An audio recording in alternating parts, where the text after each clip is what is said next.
And tonight, this gentleman will be making his network television debut. This is his most recent album right here. It's called Spirit of Love. We're very pleased to welcome Majek Feshek.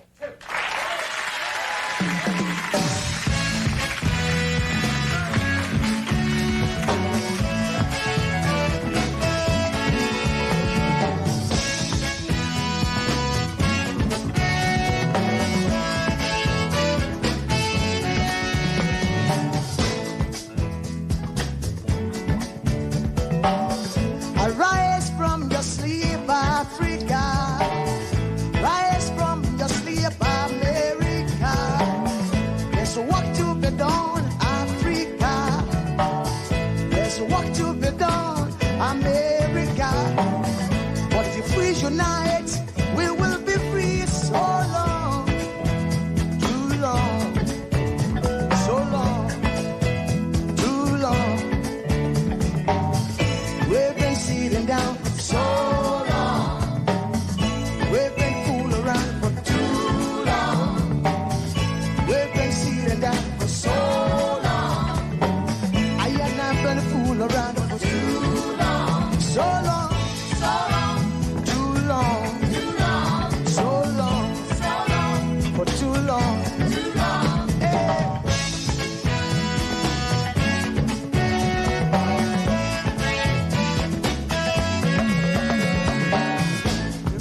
Remember, long time ago, when we used to live like prince and princess. Remember, the pyramid of Egypt, when we used to live like prince and princess. Remember, Marcus Garvey, who are the dream for New America. Oh, remember, Martin Luther King, the dream for New America. They say you are black, they say you are brown, they say you are black, they say you are brown. Only the angels of Jah is white now. Only the angels of God is white. So long, too long, so long, too long. We've been sitting down so long. We've been a fool around for too long.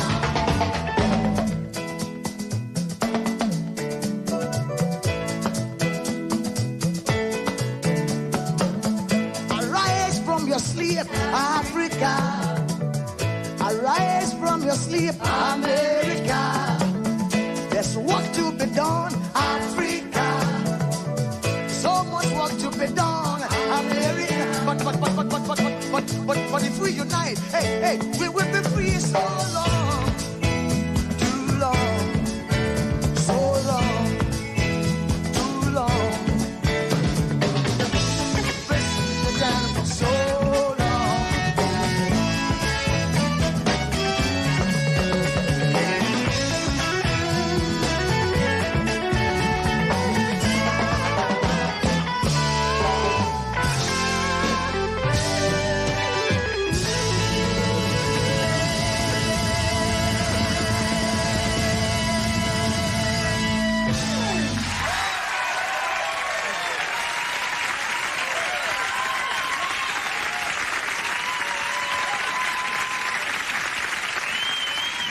And tonight, this gentleman will be making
Can you please confirm if you can hear me now, please?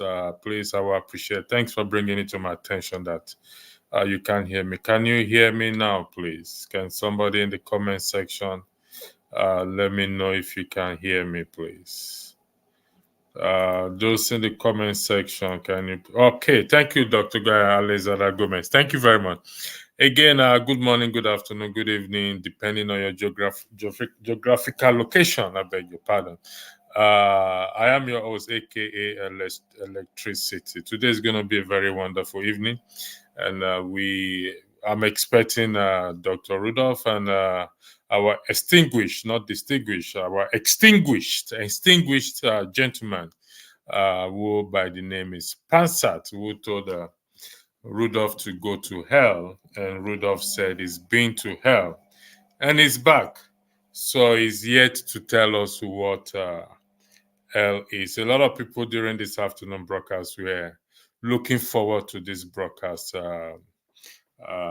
Man of Prestige and Dan, aka The Revolution. And so, let's say this. Let me put context into this broadcast, even though it appears to be a comedy broadcast, but we must not take it lightly. Pansat responded due to frustration he must be experiencing, and most of us are also experiencing this frustration, not seeing things working on the ground in Nigeria, and that can be very frustrating. How we express that frustration differs at the end of the day, but no matter how frustrated we may be or we are, I think at a certain point we should be able to control where possible. It's easier said than done where possible to have this control. And Pansat is fighting many battles. He's fighting the Muslim, he's fighting Boko Haram, he's fighting Buhari, he's fighting Tinubu. He's fighting everybody. So you can understand, we understand why we are here. Choma, why did you say you are here for only Pansat? Are you not here for Dr. Rudolph today? This is Dr. Rudolph. Dr. Rudolph can ban every one of us. I hope you know that, Choma. Please, I need you to change, please, if you can, change it that we are here for Pansat and Dr. Rudolph. I don't want this broadcast to be shut down. Don't forget, Rudolph just came back from hell, and hell knows no fury. I think if I'm correct by that statement, hell knows no fury, and we don't want Rudolph coming here and shutting down this broadcast, please. Okay, you did say no. I'll take Jacobin Pansatri. Okay, and Pansat has more charisma. Yeah, that is why I mean we want him here. Was it right to tell Rudolph to go to hell? In my opinion, I say yes. That is my opinion, which I'm entitled to. I know it's a risk for saying yes. For Babs, if you are coming on the platform, you have to turn on your camera, please, except you are joining from Nigeria. Yes, it is. But you see, we must not dismiss the frustration. I am also experiencing the frustration. Those of us who genuinely care for Nigeria, everyone. I mean, those in the comment, whether you are for Tinubu or for Pitobi or for anybody, or for IPOB or for Yoruba Nation, it's as a result of this frustration we are all experiencing that things are not going the way we expected it. Thank you, but why we love drama? Yeah, sometimes we do. We laugh about our country. Everything is a joke to us. Not really. Glasgow's loading. Yes, it is loading to Mr. Electricity. No, sorry, I missed a point. Treasury Glasgow's loading. And you are awesome too. Thank you, Chairman. You're welcome. I'm still expecting Pansat. Where is Pansat? I believe Show must have forwarded the invitation to him. We are expecting him, and I hope he will come on board to actually express himself. Thank you, man of prestige, and thank you, Chim, also for joining. Tonight is going to be a very wonderful night. I was here. I'm here to see Pansat and Rudolph because I want to know what airline goes to hell.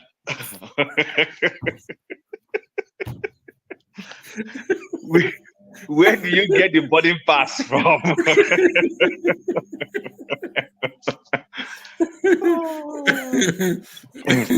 So I'm expecting Rudolph at least. Good day, Jim. Yeah. Man of prestige, welcome. Good day, man of prestige. Good to see you. Did you go to? Are you from the gym? Yeah. I just came back from the gym. Okay. So we are expecting, but like I said, this frustration is across board. We must not dismiss that because we are not seeing things working the way we expect it. How we express that frustration differs. So, and I believe Pansat and Rudolph will be here to clarify this issue, particularly Rudolph, because by his own admission, he said he went to hell, and he needs to come and tell us how hell looks like for the benefit of his own audience. Because if you don't remember, Rudolph have issues with God and Jesus Christ, so maybe Pansat was trying to tell him to go to hell. He has issue. He has issue with. Sorry, let me. I pretend. Good evening. I said good morning, good evening to everyone. You were not here when I greeted, but again, I said good morning, good afternoon, good evening to everyone, depending on your geographical location. Man of prestige, you came in first. Let me just quickly greet those who are on the platform who are saying greetings to us. Greets to everyone on the platform. So somebody here says Rudolph back from the pro-Palestinian protest. I hope he remembers he's got an apartment here.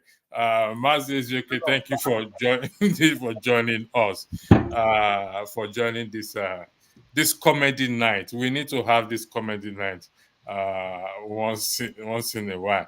Chioma said Rudolph needs to be saved. I agree with that, Chioma. Rudolph needs salvation. So I will start with you, man of prestige. In respect to Pansat frustration, why we term it comedy night?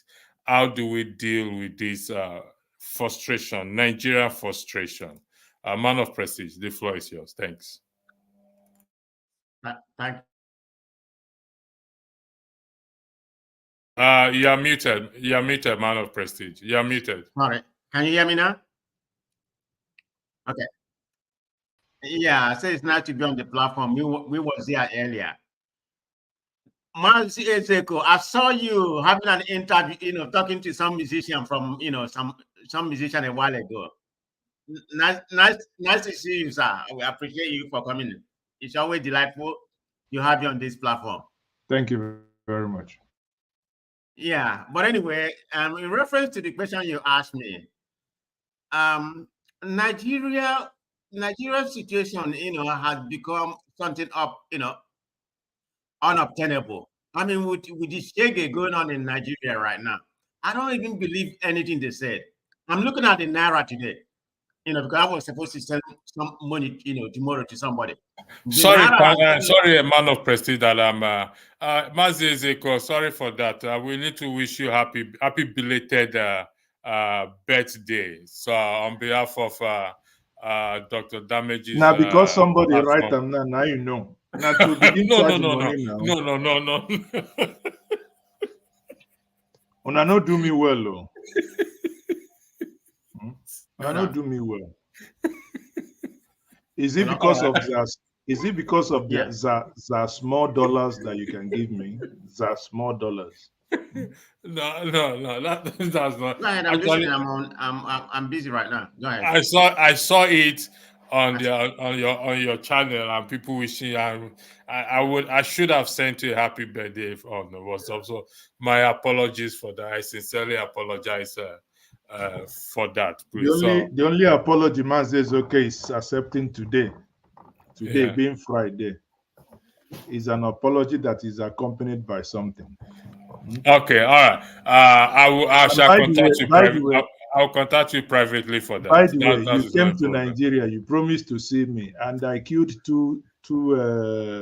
You know, I stay in band A and band Z. So, and I killed 1.5 chicken for you. You didn't come, so I don't know. Okay, I owe you a lot then. I will make up. I'm capable to the tax.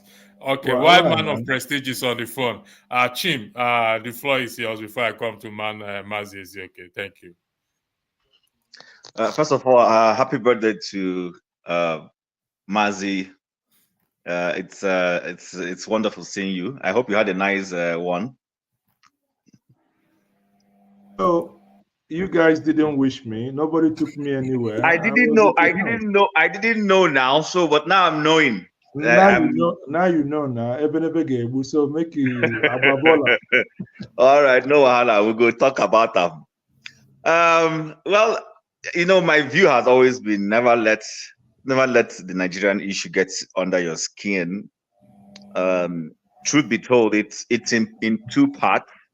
The first one is that, as a people, following up from what you said in the morning, we play a lot, but it's also cultural. I think we're generally somehow the people that nature, or if you say God or whoever brought around that territory called Nigeria, likely have a tendency for taking things lightly.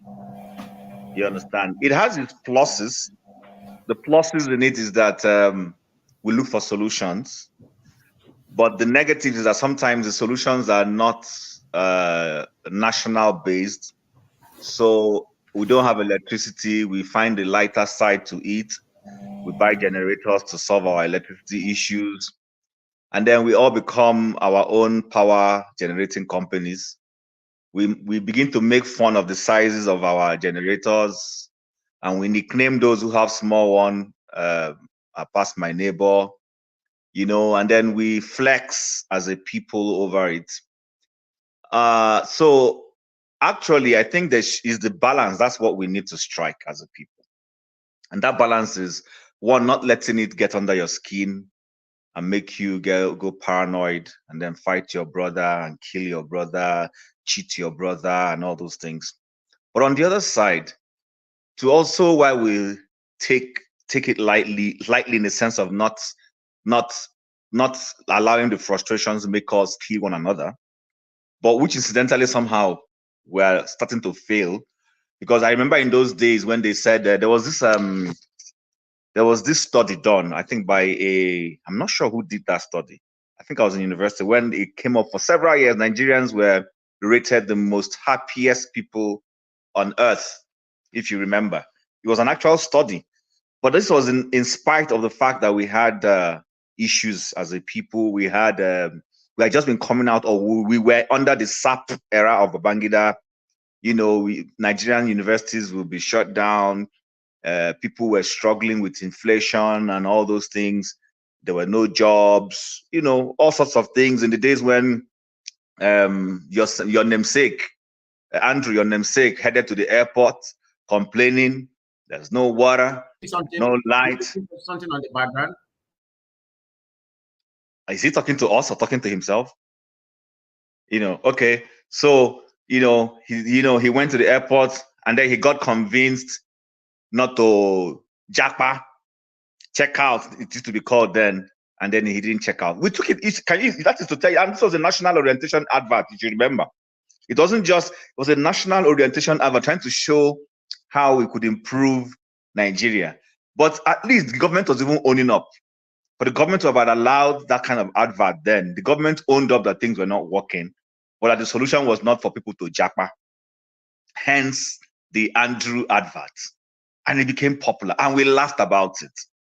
But now, I don't know if the Boko Haram people are laughing about it and all the insurgents all over the country are laughing about it. Nobody's laughing about it. People are, taking advantage of the other when they can.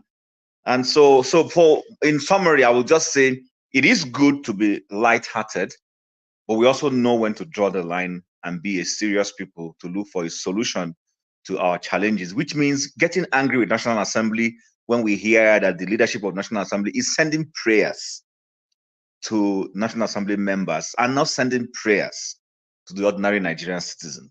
We should get angry when a government is telling us that we need to tighten our belt, and the executive is voting money to buy official cars for ministers and an unconstitutional office of the First Lady, but they are ignoring the citizens.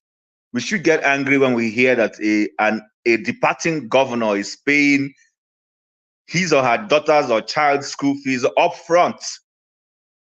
You understand? While teeming numbers of other less privileged Nigerian children cannot go to school. So those are some of the things. Unfortunately, the Nigerians, we've gone numb. I personally have a conspiracy that why we are that numb is because most people are waiting for their turn. So if they're not waiting for their turn, they just believe that one day it will be their turn. And when it's their turn, whatever the politicians have done, they too will go and do their own. So I want to leave that there for now. And then maybe when we have gone round, we'll come back and I'll share more. Okay, thank you very much. Man of Presi, before I come to you, I'll go to Mazi. Okay. Mazi, okay. I don't know if you follow the trend of what happened between Pansat and Rudolph Okonkwo, aka Dr. Damages. Pansat has Rudolph to go to hell out of frustration. And Rudolph, after some few days, he came back. He said he's been to hell and he's back, which is a good thing on its own. But, Rudolph had issue with Jesus Christ and God over time. So I think Pansat was spot on when he asked him to go to hell and not to heaven. And that really pissed Rudolph off at the end of the day. So that's why we are here today. But the issue of Pansat is the issue that is affecting every one of us. And so we are here to address our frustration, how we can go about our frustration, saying that we are concerned about Nigeria and the way things are going frustrated. It's causing frustration. I don't want a situation where one day on this platform somebody will collapse as a result of Nigeria's problem. So Mazi, okay, you've been on the ground for a long time. You're an expert in this regard. What do you think are the coping mechanisms, particularly for those of us in diaspora? The floor is yours, Mazi. Okay, thank you very much. Thank you. There is no, Nigerian matter. There is a pidgin adage, or rather, my people used to say that Nigerian matter is like civil service. They know they quick carry on for center of the head. Now, for side, they carry on. In case if you therefore make you leave on. Because if you carry on for center of your head, if it lead to colors, right? So because the entire person. But on the other side, it's that everybody knows that things are not working out the way they ought to.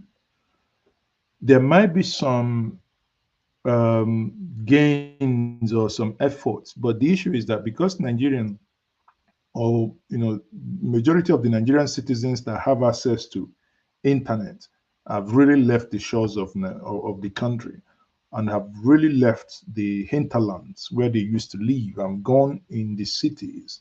So they always feel like things are not going fast enough. I mean, why would they drag? Recall that we had a president that even the world called Baba Go Slow because of the way he was so slow in taking decision. Now, good luck come. He come after Yaradua was called Baba Go Slow. Good luck came was like Baba Traffic Jam himself. It appeared at some point that Yaradua was even faster. Then Buhari now came in, became Papa Nepa Tech Light self, because you can go knock your head for ground, nothing basically is happening. Now, in all this, how do you cope? I think that's the question. In all this, we see it. You said it, for you to drink water, you drill borehole, and I tell people, one day, sir, we'll go drill borehole, then Sote will begin drill earthquake on our head. You know, as everybody dies, we can't even control ourselves how we bury. And so, in one compound, we bury people, bury people, bury people, bury people. We don't even have a place where we bury people. Anyway, so appears to be no conversation, because anything that you have to deal with, you need to first develop a theory, even subconsciously, mentally, because you can't just, without drawing a house, just say, okay, I want to build a house. You begin, you begin lay block. Suddenly, no, this block, no, I say no straight. Make a go the other way. No, you first of all sit down, think, how do I build this house? How many story building? Because that will determine the strength of the foundation. That will determine the type of rod you use for the foundation. Nigeria is like that house. I think the thing is that people haven't really decided. Everybody that comes in has an idea. No one has written the article of memorandum. How do we want to live and drive this? That's why everybody is frustrated. And out of this frustration, from what you have narrated, people then take their frustration on other people. And recall, we were in Nigeria after the election. Everybody were, oh, no, Nigeria is useless, it's finished, it's this, oh, let's just look at it. Let's just, Oga, who is the let and who is the just? Kanye, who is the ka? Make we, who is the make? Do you understand? So everybody says things will do, extract, removing self from. There is nobody that actually want to take some responsibility, be the political leaders. Some will say, oh, it's revolution now. Who is going to start the revolution? The moment you take out yourself. Oh, it is when we do this, who is the person? Until we get to the point where we can begin to speak collectively, saying, nah, man, let's, we have to do this. And the coping mechanism is, you look at it. For let's say, if you die for nothing. So do you want to die for nothing in actual sense? Die for, I no go agree. Boy, and so they shoot somebody die. You don't even have lawyers. Why? Somebody made an analogy that I found so interesting. They say, what's the difference between the policeman and armed robber? There is no difference. Just that one decided that I have this gun, but I don't want to use this gun to oppress. But I want to use this gun to beg in terms of bribe. Because I actually go and probably use that same gun, remove cloth, stand for main road, it turns into an armed robber. Is frustration. The nation is frustrating anybody. But one thing you also have to know is, and that's my advice on this platform, irrespective of what is happening, do not let it get to you. Nigerian situation. Because if it gets to you, Maz, sorry for interjecting you. How is that possible for it not to get to us? It's impossible. How is that? For example, somebody made an advance payment of his children's school fees worth equivalent of 1.1 billion naira, while others are suffering, cannot afford a 3 square meal. According to people, Kogi State, we know the whole entire country is a problem. Kogi State. So how would that not get to people? How would that not frustrate people? How is it possible? Okay, it frustrates you. What do? You go electrocute yourself. You are in the UK, my good brother, right? There was a report that came, I believe, earlier this year, that says the happiest people. Nigeria was among, I think, the 19 nations. The one that my brother alluded to before, I think, was the one of 2001, 2002, that Nigeria was among the first 3, right? But this time around, even before then, way back 1990s. Okay, so now even the UK, where you are, is one of the most miserable place to live. Yeah, I saw the report. It's the second on happiest country in the world. So The UK that people Jackpa pay millions to move to is one of the most miserable places to live in their own thinking. But come, people, in as much as Nigeria, it's like this now. If you go out now, you say people know people they happy past the people in the UK because in the madness, in the Kogi, now the man don't chop the man. What do you go do? Are you going to go and fight him with bare hand? You understand? So at the end of the day, listen, I said this during Buhari's time. In the first 2 years, I was really mad with, I think I started criticizing Buhari when he won election.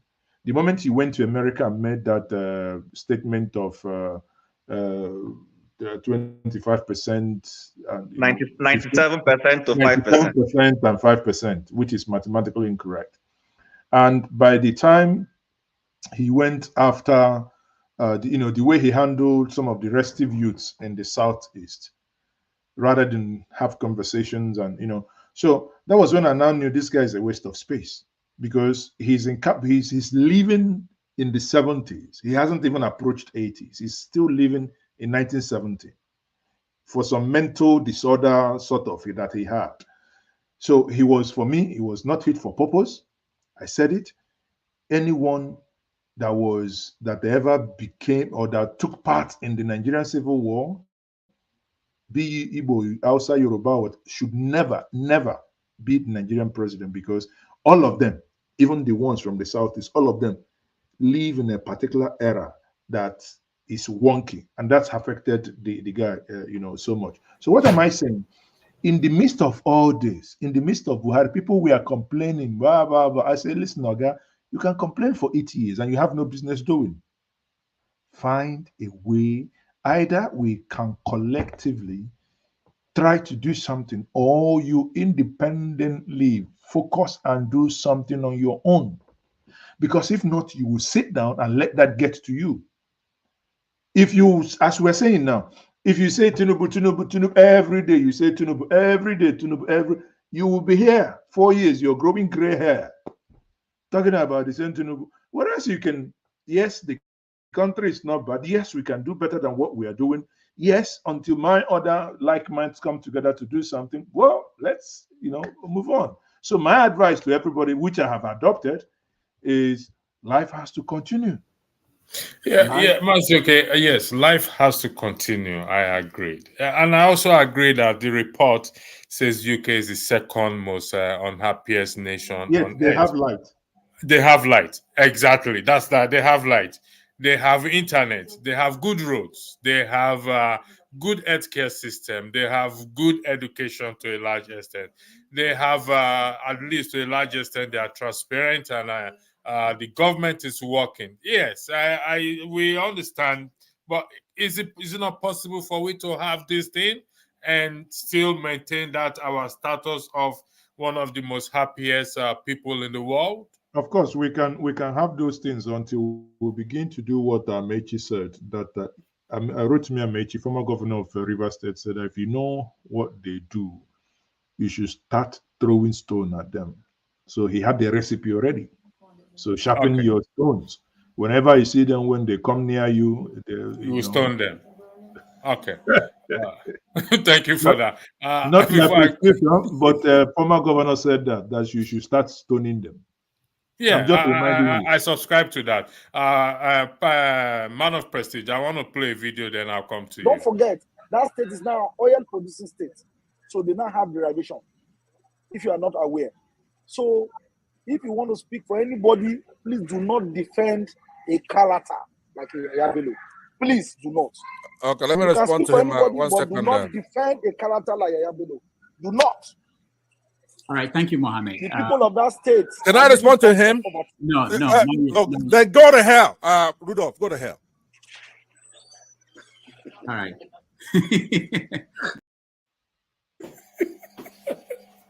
No, hold on. In this case, because this is the first time I'm seeing the video. In this case, was he trying to defend Yaya Bello? I think he was defending Yaya Bello. No, I was going to say Andrew, you should have played the place where he was seemingly defending. It's Rudolph that cut the video. He didn't cut that part. So. Yeah, I was going to suggest that because it will help you gain context. You see the same thing. But let me say something. I think you intended to defend Yahaya Bello on the premise that he's not the only one. It's not totally defending Yahaya. I think that's the narrative I got from. No. I was there. I was in that show. I now showed up. I was the first person who now brought it into the joke and asked Rudolph. I didn't know he had access to Hellfire and how was the journey there, and he turned it into a laughter and everything. Pansat actually was defending Yahaya Bello. He even made it look like they were going after Yahaya Bello because Yahaya Bello is not a core Northerner.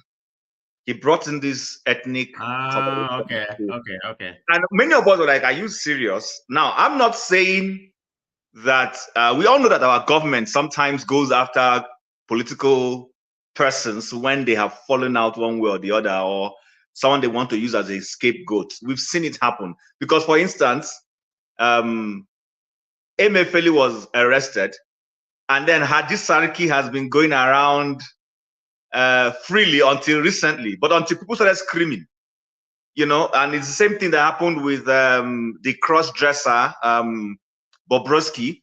When Nigerians say, but why are we going after Bobrisky? He is not the only person who has sprayed money before EFCS now started going after other high profile. So my point, and that's the point that other guy came to quail. He was like, don't make this moral equivalency. Yahaya Bello has impoverished his people.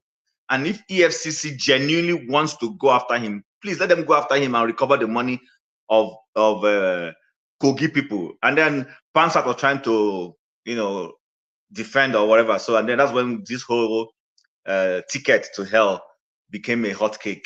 My happiness is that I don't know the travel agency that sells that ticket, and I'm not interested. Well, I think since you guys said that Rudolph has gone and found out, Rudolph has become a hot cake now, because I want to know which airline goes there. I'm interested in this matter. Man of prestige, the floor is yours. All right. Thank you very much. So the question is that how to cope. So the question is how to cope with the Nigerian situation right now. Whoa. That's a very challenging and relevant question you just asked, because Nigeria should be studying, put in archive some of the top universities in the world, how not to be a failing country or a contracted country, let me put it that way, because we are heading that way. I mean, I used to believe in Nigeria that something is going to work, but I have my doubt right now, even with the present government, which everything, did not emancipate from them. I mean, this has been going on, we've been kind of degenerating for a long time. But this particular government where we are right now has taken it to a different level. I mean, it's just like what's happening to Naira. And you have, because I go to different platforms, you have all these batis or Agbado, as I call them. They were celebrating that Naira is coming down. What has that got to do, what has that got to do with inflation? What has that got to do with the Gary people who can't even afford to eat? I mean, and what is it today? And I was telling them the reason why they are borrowing money. I did Google something. And this present government came into power, I think on May 29. Do you know how much they have borrowed? 10 billion up to the go find out. That's how much they have borrowed. And what are they doing with all this money? Sharing the money, pretending like they are doing something, but they're not doing something. I mean, they're just playing abracadabra on us. I mean, sometimes I hate to lament or whatever. That is exactly what they're doing. I mean, where am I to begin? About the hardship going on in Nigeria. Will I believe from the economic situation or the political situation or the unemployment, inflation, fuel subsidy removal, exchange rate? I mean, at least there's no trajectory. Something is working. I mean, all they're doing is playing distraction on us. Electricity came and the magic, nothing is going to happen. Nothing is going to come out from this. Did you all see video of Yahaya Bello? He was cursing, said that all these people that were trying to do something to him, they are idiots. They don't have a job. There's a video going around in his office he just played recently. This is how confident he is. Nothing is going to happen. And this EFCC come to national TV and be talking that, you know, if he's going to resign. I mean, they're just playing on our intelligence. Nothing is going to happen from all this. I mean, I don't know. How are we going to cope? That's the question. I think I'm going to play another video, but I want us to exhaust this.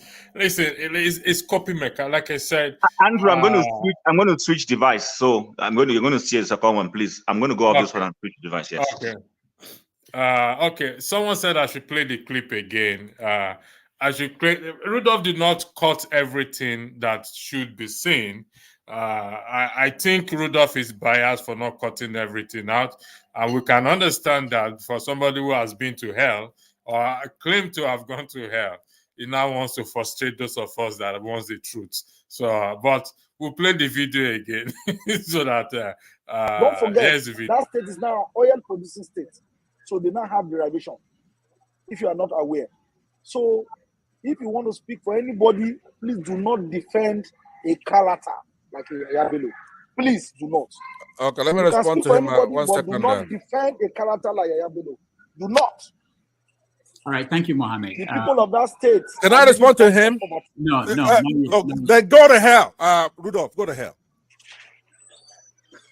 All right.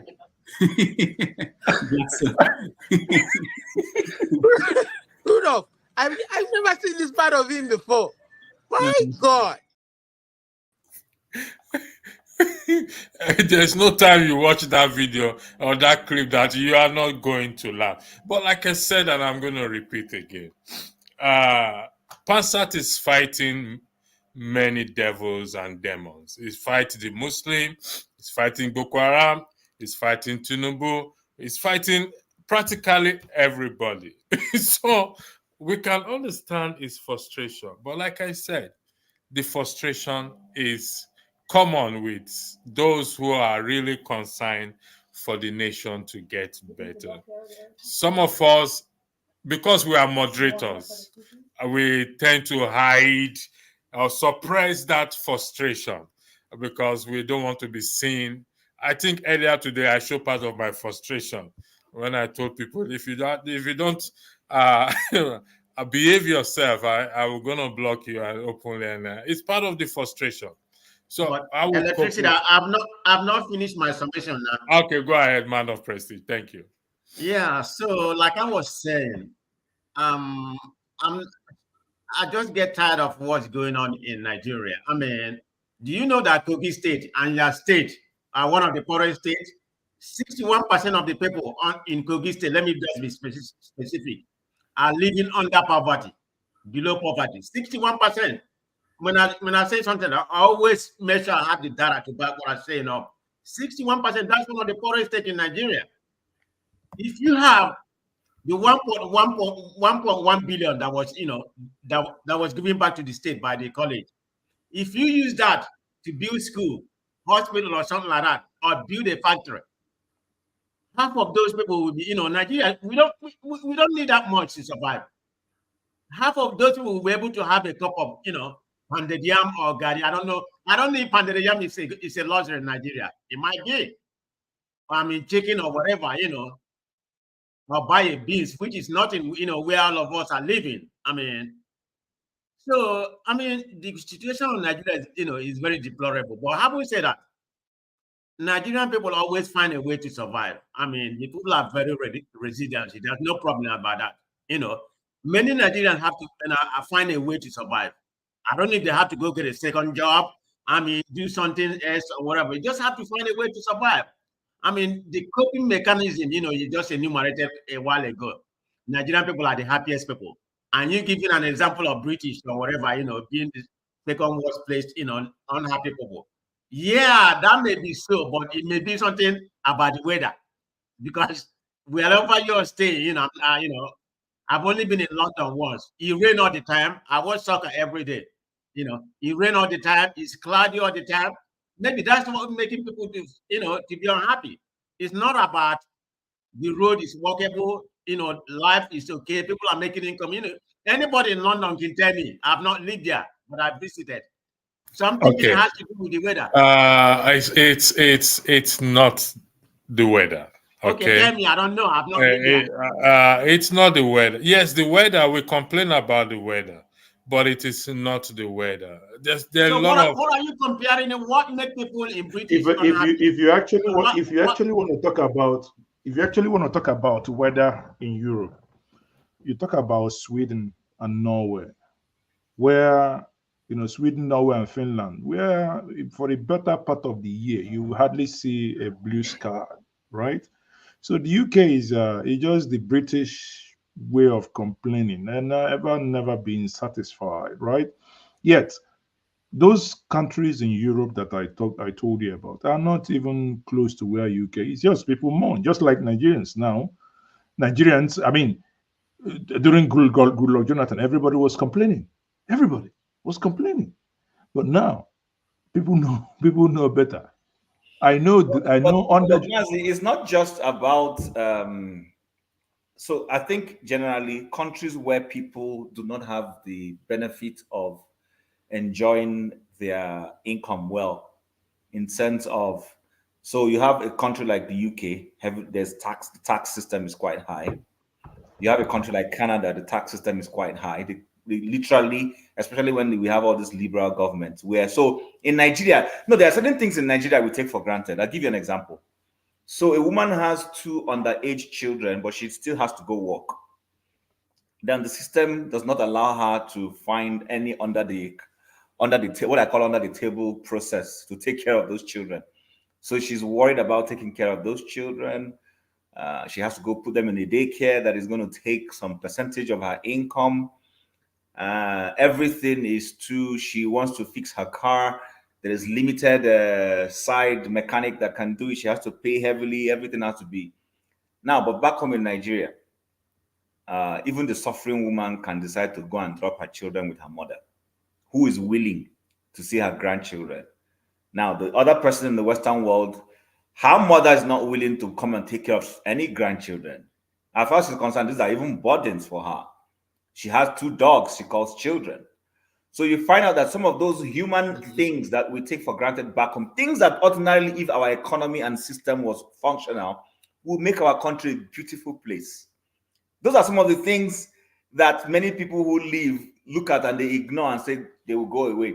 But those who really are deep in Nigeria and are like, I can't go and do this thing abroad. So, Jim, would you say Nigeria has more endurance? Is that part of? No. I'm saying there are certain safety nets that are cultural that help Nigerians cope. For instance, during traffic, I remember in the days when I used to work in Victoria Island, after on a Friday, 1 or 2 guys will call me, "Oh boy, where you day? Oh, but we'll meet for so and so place. We'll park our cars just by our office, walk to those places, go and shack and eat fish. And once we will be communicating with those who like traffic to find out how Ted Mainland Bridge. And they will tell you. After a while, one person will say, "Oh boy, the place don't clear." Everybody will enter in car, drive off. And then what would have taken you 2 hours or 1 hour, you just do it within 30 minutes or 45 and you're home. But you get home late. Now, those things here, my friend, I feel go drink with my friend and I pay for everybody. Next week, somebody else will say, "Drinks on me." But here, Mazi will say, "Chim, nah, there ain't got pianko." I say, "Okay," but I get there. Mazi will pay his own, I pay my own. You see, those things are not, I don't know, for me, it was a struggle when I got here. I said, but you are the one who invited me. Why are you now not paying for my drink? So you find that some of those things are the things that help improve life. And then on a good weekend, there's Owambe. If one family friend is not doing Ibanku, on that one is doing what is it? Babies, whatever, or Thanksgiving in one church. There's one wedding. There are social activities that will make you relax and forget all the stress of life, even though that stress is still there. But here, everybody goes home this weekend, go and stay in your house. Yeah, but don't mix the two. The people that answered the questionnaire or how they got this thing weren't Nigerians. These were people born in those countries, live with it. It's become part of them. So it's not I like agree with you, Maz. What I'm saying is, see, contextually, when they're asking those people, the things that are informing their responses are these things I'm talking about. The guys in Nigeria with all the craziness, when they see others, they see them happy. You see an Agboro guy, yeah, you do all those things, and you wonder why is this guy still happy with all this headache? no. You see, I would disagree slightly. You see, that thing that Nigerians make up, because in all your shayo, you enter your car, you already broken the law, because you could have entered third mainland and in the lagoon because you're drunk, so to say. Now you get home, your generator, you try it, it's not starting, and mosquito will use you. You know, there are these mosquito that come from Delta State that like to sing in your ears. You mean from Bayelsa State? I would like to do a pushback in that. You mentioning mosquitoes that come from Delta State, Mercy. I would like to do a pushback on that. Please, don't send me to hell. Listen, I was actually expecting Pastor. I know people have been complaining in the comment section. Where is Pastor? I know Rudolph will not come. Not in a million years will Rudolph come. He won't come today. He's going to hide for the rest of the day. But I was expecting Pastor. I need to clarify one of the comments. Shari Williams, you said, did I just say Pastor is fighting many devils? Yes, I did say so. And that is a term we always use, not necessarily referring to anyone as what? As a devil, because you said, did I just refer to Muslim as devils? If you listen to me very well, Shari, I did not just mention Muslims. I mentioned Buhari. I mentioned Boko Haram. I mentioned Passat is fighting everybody. So it's a terminology that is used to describe a situation. So I hope I've been able to clarify that to you. Thank you. Man of Prestige, Wale, welcome. Who is next now? Okay. You know, I want to play a video. This video, to me, is highlighting another aspect of hell. Okay. And is highlighting another aspect of hell. Sorry, I have to go. I will be coming in and going out. I just quickly say one or two things. If you don't go ahead. Yeah, I've been listening at the background, and I completely agree with what the panelists, Mazi and Chim and the man of prejudice said. But sometimes it worries me. I feel like I should be able to delete something about Nigeria in my brain. Like, just forget it. I don't know that country exists. But then sometimes I used to think that what could be the problem of a country that has everything? And I try to look at it from different angles. First of all, I look at it from, okay, is it a curse? Are we cursed? Then I try to look at the Bible, so that's why I said I wish I could delete, Nigerian problem from my head. Then I was you can't because your umbilical cord. Your umbilical cord is buried there, so that's why you can't. Exactly. Now go to your village, look for your umbilical cord, exhume it, wrap it in paper, then you can delete it. Exactly. Then I was thinking, where did our problem come from? I said, okay, let me try and go into the biblical aspect. Then I was reading. That's why I thought Numbers 13, verse 10 to 31, when Moses led Israelite out of Egypt. Then I was thinking to myself, where is Egypt? It's in Africa. Where is the promised land? It's somewhere in Africa. Then these people lost their sat-nav or GPS. Then they settled in Nigeria. But then when they get out of the promised land or something, Moses sent the tribes to go and look for the land. And according to that Numbers, it describes a land which is full of everything, good things, but the land is devouring its own good thing. I'm like, is this not something that, why would a country have everything you can think of, but still nothing good come out of it?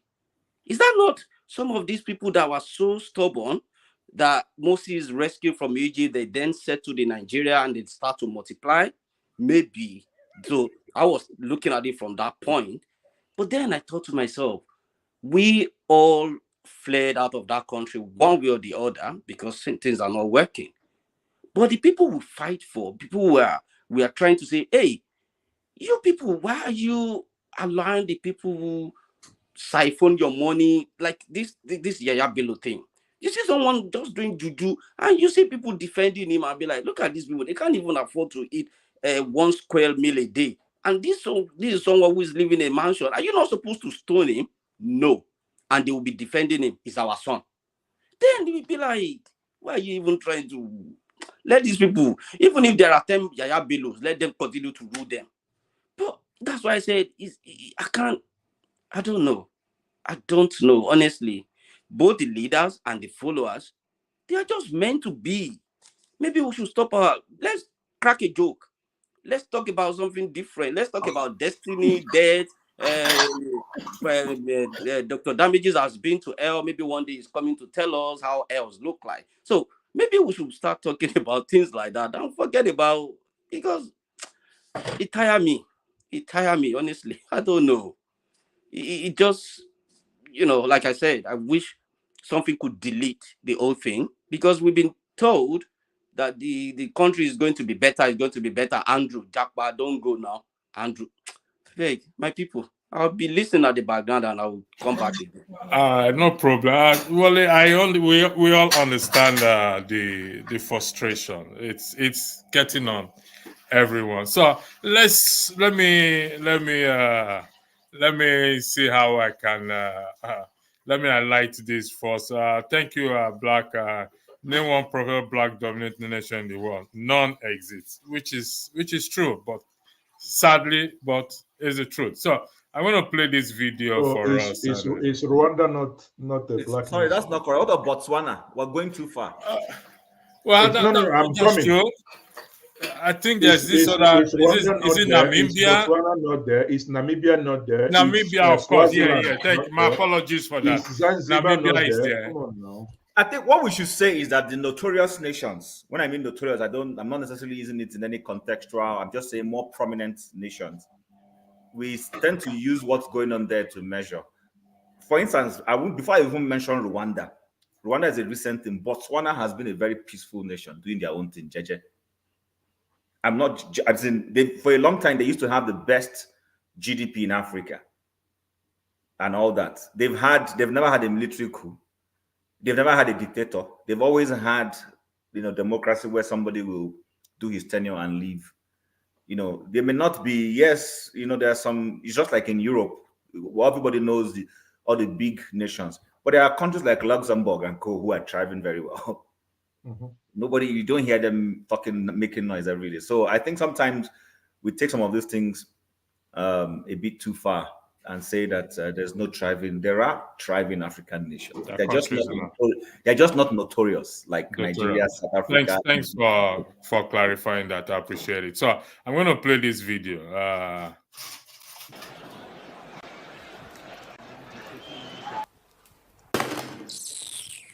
What? Have you lost your mind? What did you do that for? What's wrong with you? Drinking and watching TV. That's all you're good at, Ayomide. Nothing else. What has come over you? Don't you have any more respect for me and regard for me in this house? Regard for you? When all you know how to do is to watch soccer, but you cannot even recognize a complete football team standing right in front of you. You're talking bullshit. Nonsense. Your doctor certified me as being okay. Fit and powerful. Really? Then start performing like the Messis and the Ronaldos, Mr. Powerful.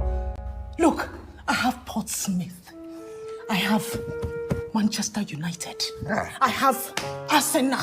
I have Liverpool in my Real Madrid. Ayomide, perform like your mates and score some goals. Is that too much to ask, Mr. Ayomide? Is it? Stop watching people score goals and start scoring some of yours. Nonsense. Oh my God.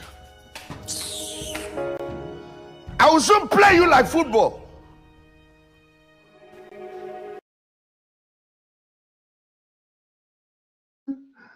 Yes. You know what I'm laughing.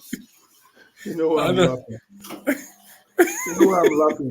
It reminds me of Odumeje She has so many powers. She has a Prelamande. She has a Bindo Shaker. She has a gun. When I watch this video and I compare Rudolph saying he went to hell and is back, to me, these couples are actually experiencing hell. And I want to see if we can throw some light, just on a lighter mood, even though it's a serious issue. But hold on, electricity. Before you go to that lighter note, I just want to make one point. Right. It seems like Nigerian problem is seen to be epidemic in the sense that it's not just on the political area. I'm going to use this narrative to what's going on right now. Maybe Miles okay, I think he probably follow sports. I don't know about him. The reason why I'm saying it, I'm talking about Nigerian Green Eagles. When the coach left, how long they're supposed to play South Africa next year? I mean next month. I think it's next month. I mean, they have not been able to determine who's going to be the Eagle coach. Up to today, we're supposed to be getting a head coach last week. Up to right now, there's still a conflict. They can't decide whether it's going to be a foreign, coach, whether they're going to give it to Finindi or they're going to give it to Emunike. It's just the same thing in other area. I mean, that's just a typical example of Nigeria. What's going on. We can't seem to get our act together in all aspects of life. Whatever it is, I don't know what it is, but it's just a point. All right, thank you. Chim, do you want to weigh in? Because even though the video I just played, I've looked at it very well. Let's be realistic or honest with ourselves. These are issues that happens in home. And like I said, tonight is a different night, or this particular broadcast. So we're looking at a part of seriousness and a part of comical until Pansat come on board. I hope Pansat will come. I know he's preparing to come. I can see a vision of him getting dressed, putting on his tie, and he will be here soon. Rudolph. So where's Dr. Damage?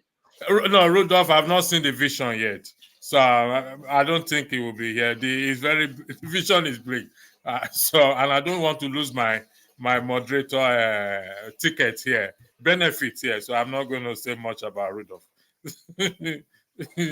So looking at that video, I thought of it a lot. What exactly is she referring to? Because from me hearing it, she said Messi, Ronaldo they score goals. Okay, so Messi is skillful, Ronaldo is skillful, and without scoring goals, their skills, correct me if I'm wrong, their skill is rubbish.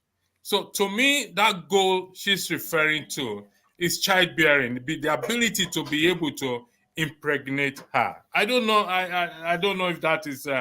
Well, so yeah, you have hit the nail on the head. I think first of all, that's just a clip from a movie. By the way, she's one of my best actresses. I enjoy watching her movies.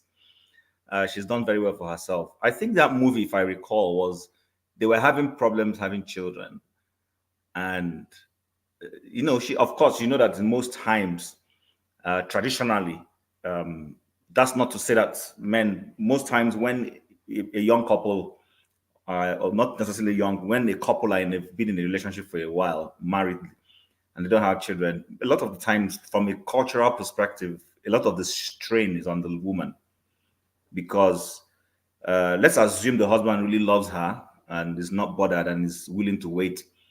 The woman tends to feel, what is society saying about me? What is my husband's family saying? Are they seeing me as barren? There's a pressure. Jim, sorry for interjecting you. This is Rudolph. It's no one else that does this. He's been acting this way since today. Well, he has told you that once the opponent shows up, he will show up. So let's give him the benefit of the doubt. All right. Go ahead. Yeah. So I think to be honest with you, I mean, it was a movie, but let's situate it in real life situation. Yeah, she has a point. You are busy watching Ronaldo scoring goals. You're watching Messi scoring goals. Meanwhile, you don't want to come and score your own goal. You understand? And she's willing. She's a good goalkeeper. You understand? And you don't want to come and score a goal. So to that extent, and I think he was wasting his time on the wrong things that were probably not even going to help him in the scoring of the goal. So she was only provoking him to, it's like provoking a footballer. When a striker does not do well and the fans boo him. The expectation is that by the next match, you will bang in the goals and lead your team to victory. But Chim, the man said the doctor certified him. He has no issue. So the issue is not that he's not skillful. The issue is that the inability for her to get pregnant. That's what I'm saying now. We're still saying that if you don't see, wait, if a striker is not positioned in the what they call that 18-yard box, there's a new term that they use in modern day football. If he's not well positioned, we watched Manchester City and Chelsea last week, for those of us who follow football, and we saw a certain player, let me just help not call his name, dribble the goalkeeper and couldn't slot in the goal. He did it several times and people got frustrated. So the goalkeeper in this instance, incidentally, when it comes to this situation, the goalkeeper is not there to block the goal from going in. The goalkeeper is there to let the goals go in. And the goalkeeper is telling you to come and strike, and you are not striking. You are busy drinking and watching Ronaldo striking his own goal. What do you think the goalkeeper will be doing? The goalkeeper is frustrated. I saw the game, Jim. Yes, yeah, I saw the game. Exactly. You understand? Mazi, I'll come back. Chim, I'm still taking you on this. I beg your indulgence. No, that's okay. No problem at all. Chim, a football match lasts plus or minus, if it goes into extra time and penalty, 160 minutes. Plus or minus 160 minutes. 120. Huh? 120. No, if it goes into penalty, I included penalty, extra time, and penalty, just to be on the safe side. Okay. So that is how it lasted. Now, there are times Messi and Ronaldo did not score in a football game. Would that be correct? Correct. Yes. Good. So it could be those times for him. Now, she's not complaining of him not being skillful. She's complaining of him not scoring goals. So I think since you are the experience, you have that experience in this capacity, could you please tell us which position he should have taken or he should take to be able to score the goals? He should be, hold on. He should be warming up. Listen, when Ronaldo and Messi, because of a strong defense line, are not able to penetrate and score their goal, they will create chances, but they will still be they will be there. They don't miss. They don't go and start becoming defenders. They still stay there and waiting for the opportunity to score that goal. That is what I believe a striker should be doing. What you are suggesting, what you are claiming is that he has to continue to play non-stop until he scores goal. He should not have a moment of... The teammate is not complaining. The teammate is not complaining. The teammate is saying, I want to see you available. Just be available. When the chances come, I can let the true pass comes, then you can slot in. Not when you are not available. How will you score the goal? Jim, you took a word out of my mouth. That was the side of the narrative I was about to say there. About assist and some of that things. Okay, that was right. Let's go to Mazioke, who has been around the block several times, to educate us on this issue. Thank you, Mazioke. The floor is yours. I am not. See, the thing is that I'm not a football fan, apart from I don't know much about Man U and all the teams that I heard of. So, but I think I'm taking the whole thing one, literally the way she said it. Oga can't do your job. It means the man is not doing the job, in the words of Buhari, in the other room. I can only talk about the issue politically, which is, you look at it this way. The man is busy watching other people play football without going to the field in his 6x6 queen's bed to go play the game that is left for him, whether he wants to play it in the sofa or top of the washing machine or his cooker. That's up to him. But here we sorry, are. Mazuke, this is a lady that I've just waded into it. She said, Cynthia, she's complaining about three things. The man is not playing enough, the man is not skillful, and the man is not scoring goal. Wow. Lord have mercy. That is correct. Well, that is a lady's perspective from Cynthia. But what I'm trying to say here is we are trying to, I believe you played that video because, putting it in context as to what Nigeria is going. That's my point here.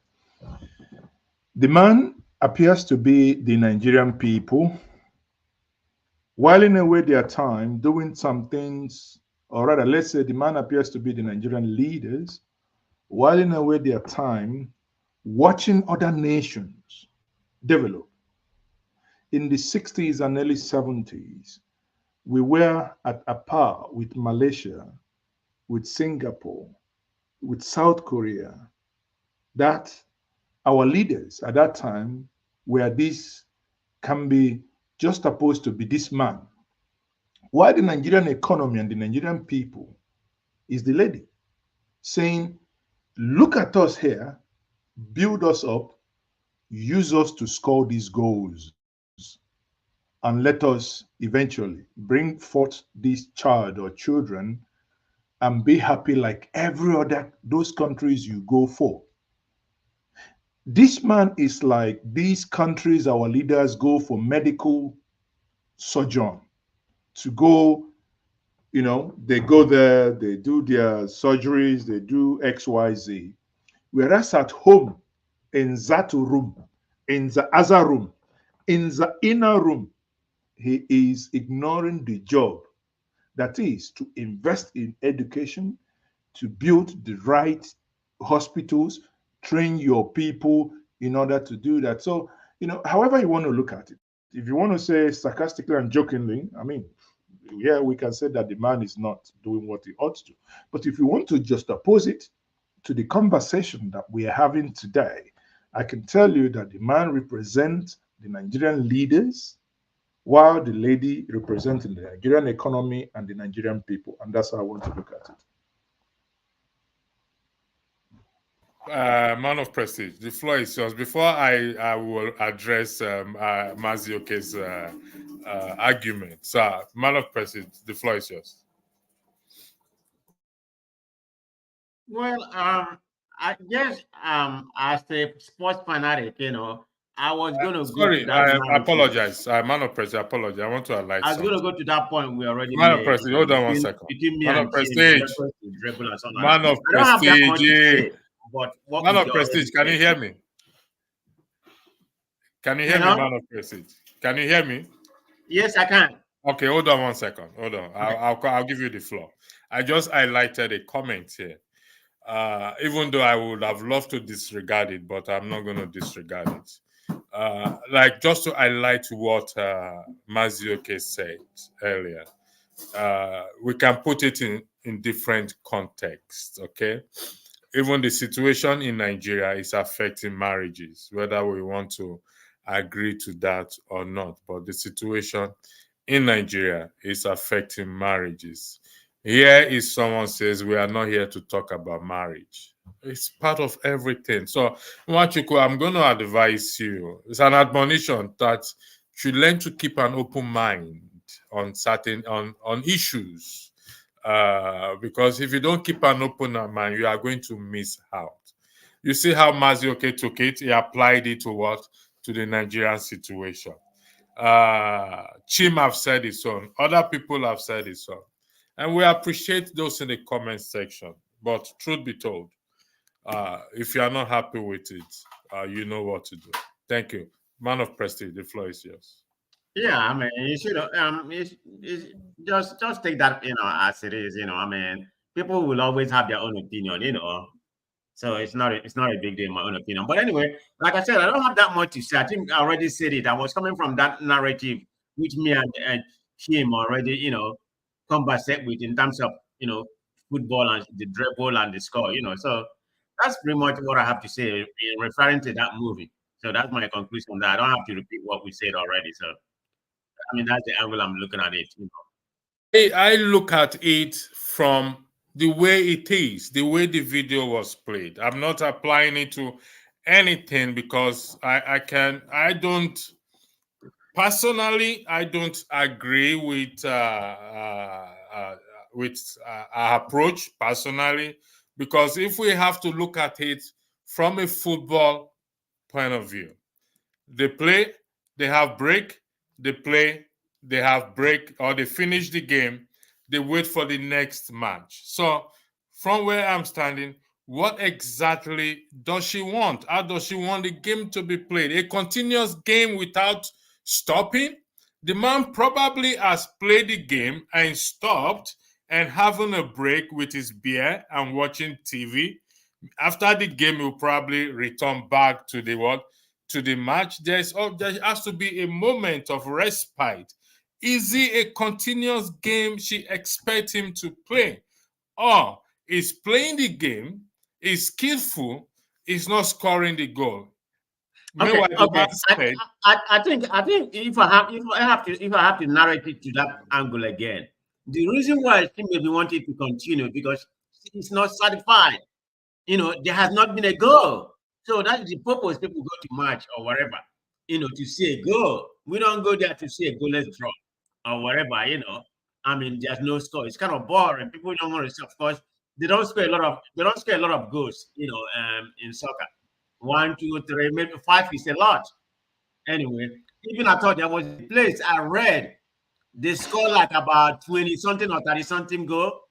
They decided to arrest the people. So there has to be conspiracy in that. So in the soccer, there's not too much of a goal.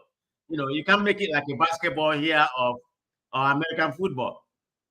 When I don't carry me go where I don't know. I beg.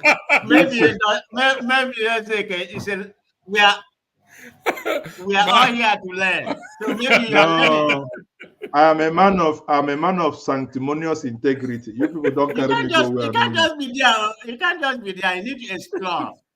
You need to explore your horizon. I mean, listen, we take this as a joke. Is too short.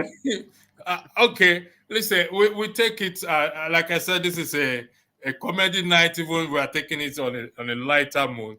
However, it's still something worth talking about because these are part of our coping mechanism that we apply back at home.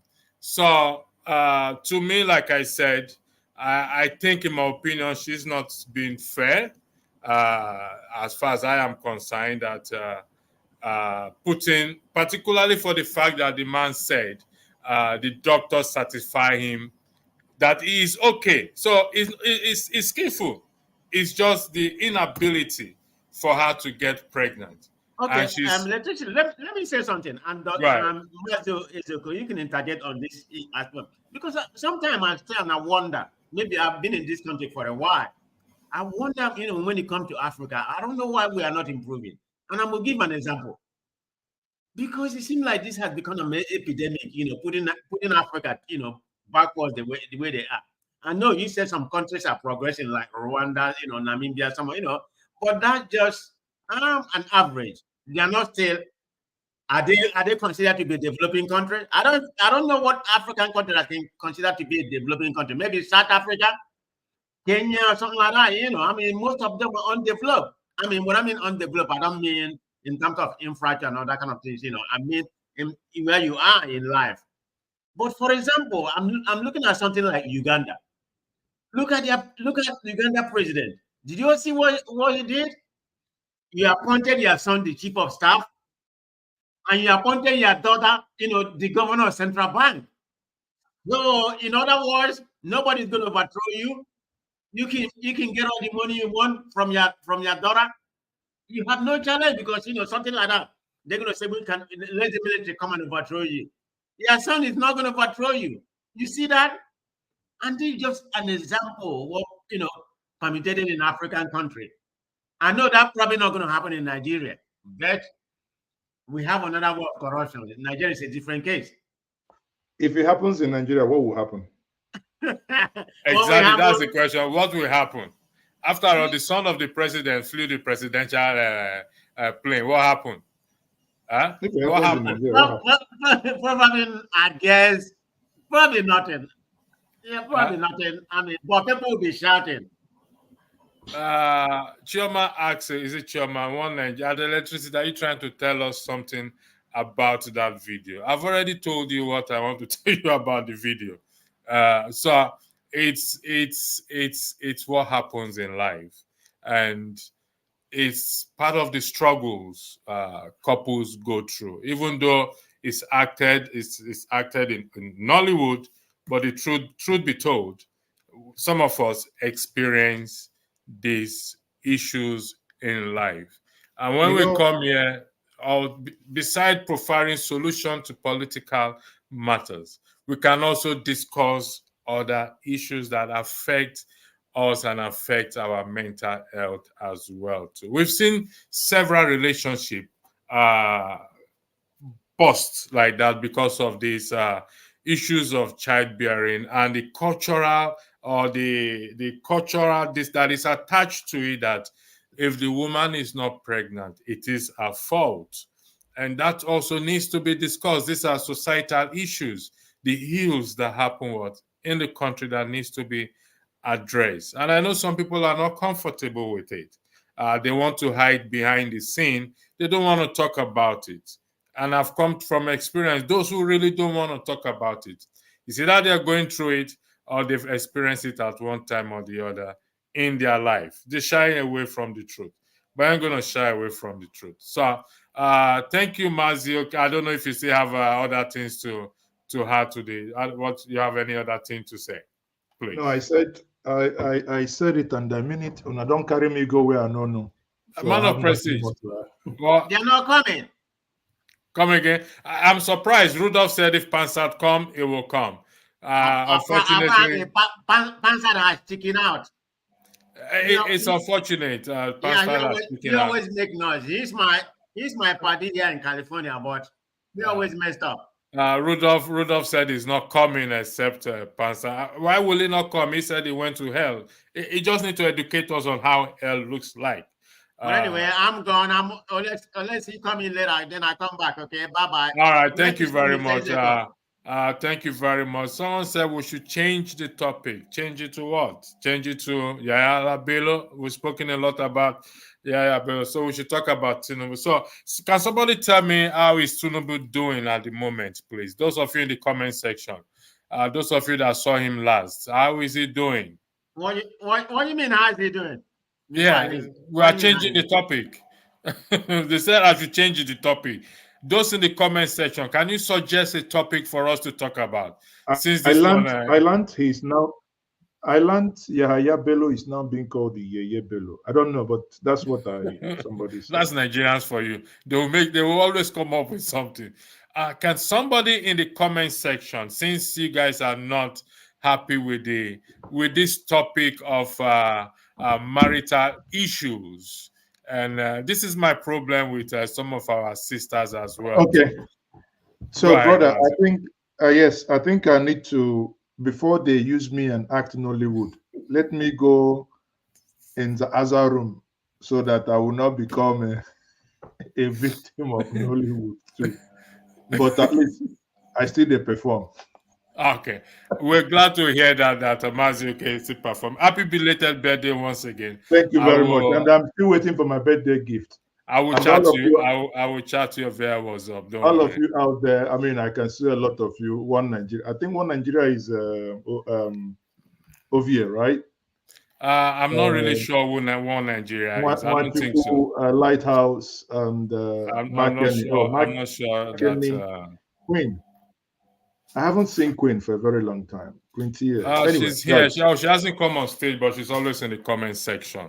Yeah, I just saw. I thought someone would have come out to tell me the road to hell, how it looks, but sadly, I'll have to call Rudolph when I drop off to find out from him. Maybe Somebody he is can tell me. asking a question, Maz. Sorry, before you leave. What's Tinubu negotiating in the Netherlands? Do you have idea? I think they have some farm stuff that they want to do. I know that before Tinubu appointed ministers, I know there were some conversations that had to do with farm and the animal livestock. So I think that's what I think they have gone to drive really into. I mean, if they are serious and if it works out, it's going to be for the best and the interest of the nation, because obviously, as you all know, Netherlands is very good in agri. I mean, it's a very small country, and yet they produce what nations can't. Bigger nations can do, especially ours. That is big. Virtually, people say it's big for nothing. Anyway, that's it. I don't know. Apart from that, unless he wants to go by road when he gets into Netherlands, it's very close. He can go by road to France, so that we don't know. All right. Thank you very much. The next broadcast will be next week, Friday. Mazi. Okay, Mazi is gone. Will be next week, Friday. I think I'll be aired next week, Friday. And we will be striking. Okay, don't let me let the cat out of the bag yet. So I will be aired next week, Friday. I think I have it. We also will be talking about the issue of what diasporans can do collectively in respect to issue of Nigeria now, because we talk a lot, but it's time for action. A lot of people have ideas. Food on the table, table on the food, whatever it is, money answereth all things. So we sit in a privileged position in diaspora, we that are in diaspora, to be able to effect change in Nigeria. So next week, Friday, I think the broadcast is there in respect to what can change the nation, about the patriots, distinguished gentleman led by one, I've forgotten his name again. And so we will be looking at that next week, Friday. Put it on your day. It's going to be an all-night broadcast. I think I will try my best to be like Forefather where possible. It's going to be an all-night broadcast next week, Friday. So we will have to deal with that. And next week, Friday. Thank you for joining me, and have a lovely evening. I apologize that Rudolph and Pansat that are supposed to be here, we're not here, unfortunately. Hopefully, we'll see Rudolph tomorrow. He certainly will come on here tomorrow.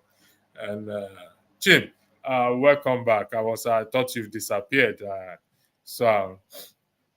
Phone call. I got a phone call, so I needed to quickly take it. Okay.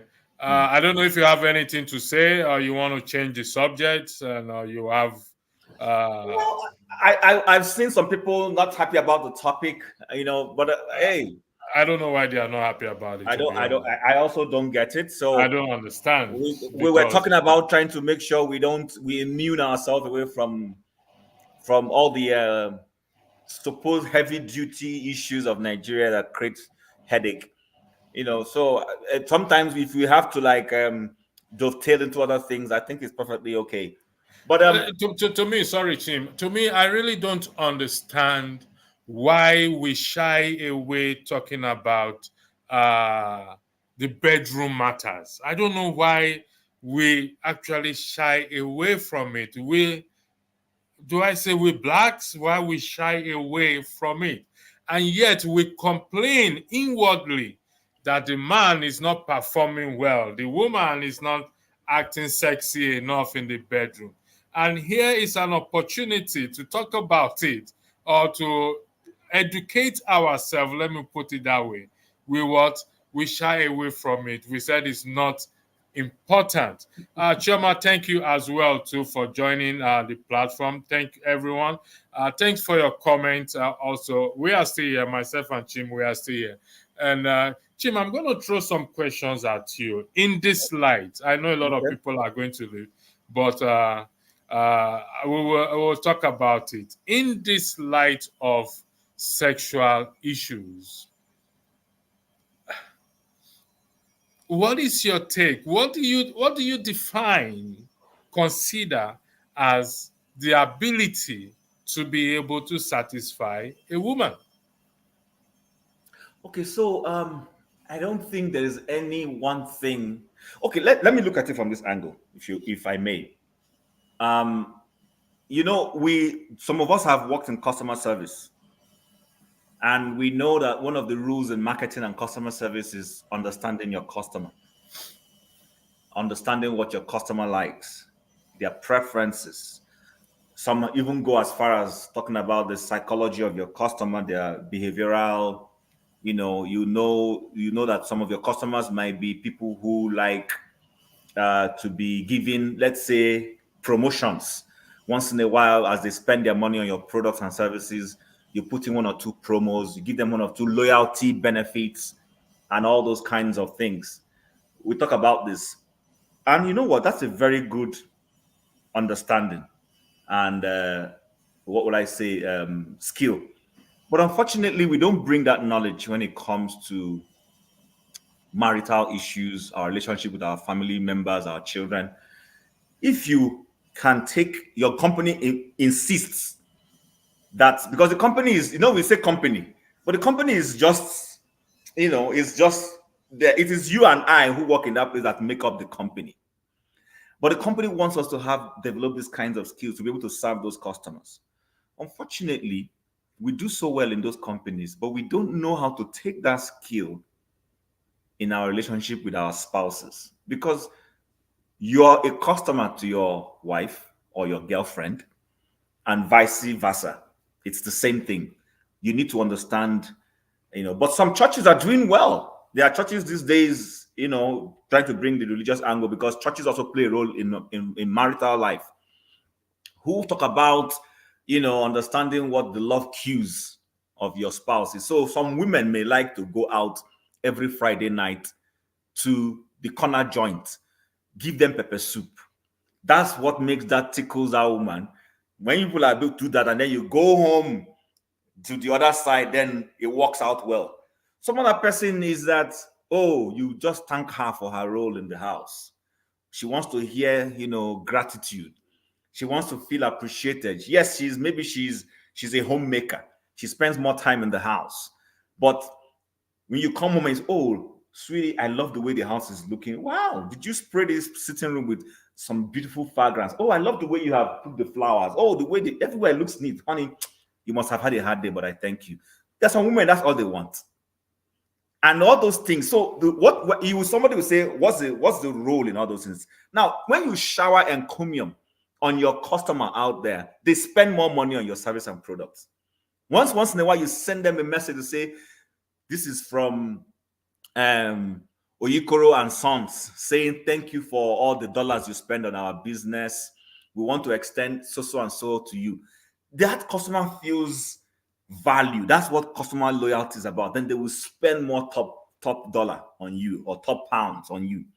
Now, the same way, when you are relating with your spouse in that manner, you understand? Yes, thank you, but why? It's called love language. I appreciate that. Thank you so much. You understand? When you do that kind of thing, listen, do you know that there's some women who can't take in because of stress? Not that anything is wrong with them. But imagine when you do those things that bring joy in the woman, and her body will be in the right position for when she's in a position to, maybe when she's ripe enough for to take in, and then piam, you hear the woman. So you see some ladies who have 7 children. We used to joke and say, this woman a touch and kill. She won't just never touch and finish. Begin don't show. I know I'm joking about it, but you know what? There's a psychology behind all these things. Same thing for the man. You understand? I know sometimes we've made it look chauvinistic when we say that the man wants to come home to a happy home. People think that, why are you making it chauvinistic? No, the guy has gone out there taking a bullet on behalf of the family from his boss. His boss has called him coconut head while he's working. You know, he gets through a lot of abuses or whatever, because it's a fact. It's not everybody that is working in a place where there is so much, that is respect. Some people are working in environments that are very terrible, but they have to go to that work. When the person comes home and then he or she receives similar stress at home, he cannot be in the right frame of mind to be a Ronaldo or to be a Messi. But if he comes home after his boss has abused him, and then his wife treats him like a queen, you understand? You know, treats him, and he will be looking forward. In fact, his boss will be wondering, why is this guy always in a hurry to go home? He wants to go home because you don't appreciate him here. But there's another customer somewhere that really appreciates him. And that is why, if you notice, sometimes movies will show it. A man who is not as happy at home will suddenly be finding one joint where he goes to drink beer. And then there's one baby there that is busy appeasing him in that place. You understand? No, but Pastor, think about it. This is real. It happens. And then you wonder, what is it about the other person that makes him happy? I will end this with a true life story. And I'm not kidding you, true life story. I know the people it happened to. There's this family, this couple got married. The woman didn't know how to cook well. Now, I'm not a chauvinist. I cook. I go to the kitchen. My kitchen is behind me here. You can see it. My wife goes, but my wife doesn't like me going to the kitchen because she is a very fantastic cook also. So, I mean, I only do that when she's not available. But when she's available, I allow her to do the cooking because I'm going to get a better deal from her meal than I'll get from mine. Now, this woman was not very good. She was a good woman, but she didn't know how to cook well. So when the husband married her, because he had been spoiled by his mom with nice dishes, he wasn't getting that kind of quality dish he was getting when he was going to his mother. He didn't want to offend his wife, so he started eating out. On his way back from home, he would stop somewhere and eat. When he gets home, he'll tell his wife, "Don't worry, it's okay, I've eaten. I had a big lunch," because he didn't want to offend the woman. So both of them were good couples. They respected each other. It was just that the woman started to say, "But my husband is not eating my meal. This is strange to me. He keeps coming up with a strange." And then on weekends, he will eat breakfast. Then the rest of the day, he will say he has one meeting. He has to see a friend. He'll go, "I was with Andrew and we ate so much at the, but the woman was a smart woman. So she started trailing her husband and noticed her husband had this particular joint he used to go into. He doesn't go to womanize. He only goes in there, eats food, and comes home. He noticed there was no woman involved. You know what she did? After a while, she went to that particular joint one day, sat down, and started weeping. And the owner and the elderly woman came out and said, "What is wrong? Did anybody do anything to you?" He said, "You have taken my husband from me." The woman said, "How?" He says, "You have just taken my husband. My husband doesn't eat my food. It's your food." The woman said, "But I didn't force him, or I'm married, or it's just a business I do. And I don't even know all the customers. So I don't even know which one is your husband." Anyway, to cut the long story short, she showed a willingness to learn, and she started coming there secretly. The husband didn't know, to come and learn recipe. And then she started cooking it. And then one day she got her husband to say, "Try my recipe." And the man tried it and liked it and said, "What's going on?" And he noticed that there was a change in the way her recipe was. And then, of course, he had no reason now to be going out. But you know what? They owned up. Eventually, the woman asked her, "But why didn't you tell me that I was not preparing food good enough?" And the guy said, "I didn't know how to do this. I was afraid that I will say something that would offend you, and I didn't want us to quarrel over this." So the moral is this: you have to know your customer. It's not only in the corporate world or in the world of sales and marketing that we should know our customer. Know your wife. Wife, know your husband. It helps. It will help. If those two people in that short clip you played understood each other, then they will be complementary to each other and help each other, because there's no perfect union anywhere. Absolutely none. There is just no perfect union anywhere in this world. It's all about give and take. It's all about understanding one another. It's all about even helping each other grow. But when you don't do that, then that's when the kind of altercation that showed up in that clip will come, using snide comments, to ginger or to put down, as it were. So I just think the knowledge we get, whether it is in the marketing, whether it is in anatomy, for those of us who are good in medicine, whatever, you can actually come back and apply it in your relationship with your spouse. It's not it. That is what knowledge is all about. Everything is not about spiro. You understand what I mean by spiro? Some of us I understand that.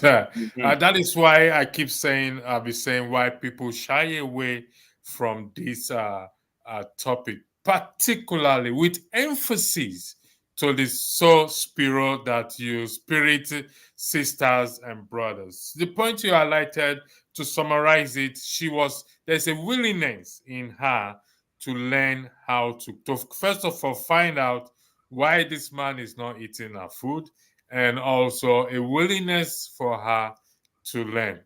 But this does not happen every time, because there is this temptation to jump to an assumption that my husband is cheating on me, so he doesn't eat my food, and so he's going elsewhere to eat someone else's food, and without proper investigation, accusation will now flying around, and that relationship will end up going busted, and that will be the end of the story. Because this aspect, I have been privileged, I would say, to talk to few people.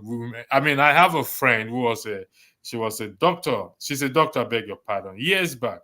And she called me and said she has a patient she wants me to talk to. I said, talk to your patient. What's your problem? Am I a doctor? I said, no. I said, the patient husband happens to be a pastor. And she dare not raise up the issue of this sexual intercourse with the pastor for them to discuss. I said, so it's me that I come and talk to I said, why can't you talk to that person? So these are the issues that I think plague the Christian. I think is the issue. We need to demystify a lot of things. Okay. A lot of things need to be demystified. And I've also been learning, because personally I love to attend places where we demystify these things and not just hang it in the supposed spiritual realm. Because listen, while I'm not saying the spirit does not exist, it does exist, but God knows that we're not yet 100% spirit, so he breaks down some of those things for us in human forms. Unfortunately, many of us want to be more God than God. Do you understand? I don't know if you watch some of this. There's this YouTube Nigerian comedy called Baba Benji. I like to enjoy it once in a while on YouTube. So you know that Mama Benji is very spiro, and the husband is not. So, and I always take a liking to those moments. I pick up a lot of ideas and things. I'm like, interesting. You understand? So even I watched a movie just yesterday, a Nigerian movie of a lady who got pregnant before her wedding, before the night of her wedding with her husband. So her husband has not had anything to do with her, but she's pregnant. And it was a big deal. In fact, I was in suspense watching that movie myself. But at the end of the day, we discovered what happened. She was innocent. She was raped because she and her husband agreed to her, before being her husband, to be celibate until after their wedding night.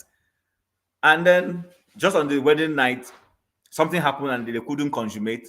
But down the line, they discovered that she was pregnant. And it turned out that she was raped. Meanwhile, the man himself, in the period of wait, instead of waiting, was going and going to, not necessarily, he wasn't having sex, but he was going somewhere else to catch his form with another lady, but he wasn't having sex with her. Whoa, Jim, one second. What do you mean? Could you expatiate on that? What do you mean he's going somewhere else? He wasn't having sex. What was he doing? Was he getting a blowjob or what? Okay, so I have never been to those places in my life too. So no, you watch the film. I watch the movie. So you know some of this. You know some of this Western. A Black Beauty. Is that the name of the movie? Lies. Is that what you're saying? I'm trying to. I can't remember the name. Black Movie. Can you confirm if the name of the film or the title of the film is Lies, please? Or what are you What are you referencing to, Black Beauty? Thank you. Chim, somebody already said you should expatiate more, as I just asked you to expatiate more. So Please. it's a Western culture.